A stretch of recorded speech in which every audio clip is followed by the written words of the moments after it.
Hey guys, what's up? Welcome to our third example in our separating hyperplane theorem proof practice in the context of economics. In this video, we're going to work through an example from consumer theory. Let's go.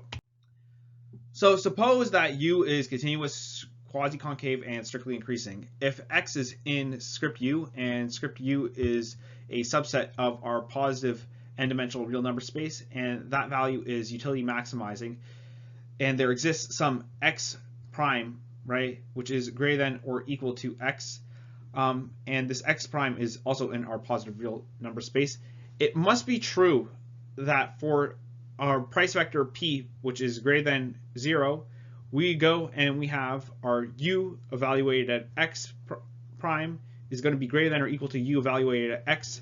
That goes and implies that this x prime bundle must be more expensive than our x bundle here. So again, just reminding ourselves of the structure of these separating hyperplane theorem proofs is that we're going to work through these steps. Step number one is that we're going to define separation in our allocative environment based on our definitions. Then we're going to go and apply our separating hyperplane theorem, which brings our price vector p into existence. Step number three is that we're going to prove our price vector p to be non-negative, if not a requisite condition. And then step number four is that we're going to use our objects from our sets to go and complete this proof. So step number one is that we're going to use our definition of our allocative environment based on our definition. So this is going to be very similar to our first example. We're going to go and define a set px, which is going to be defined as x prime, such that this x prime is going to be greater than or equal to x that we go and we have here. So anything that is in this set u. So step number two is that we're going to go and apply the separating hyperplane theorem for each x here.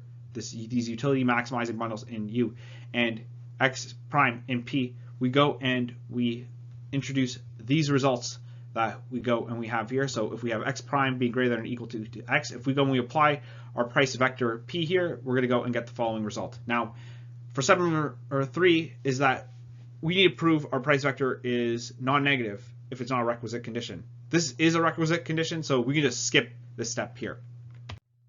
Step number four is that we're going to use objects from our sets to go and complete this proof.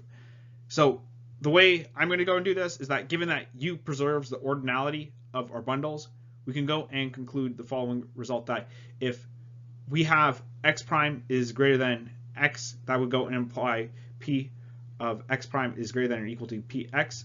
That is going to be the same thing if we were to go and act u on it here. So thus our result is complete right here, and we have proved that this bundle x is indeed utility maximizing. So this has been our video series on using the separating hyperplane theorem in economics, and I hope it gives you at least the intuition for how to go and use this theorem, how to not go and use this theorem.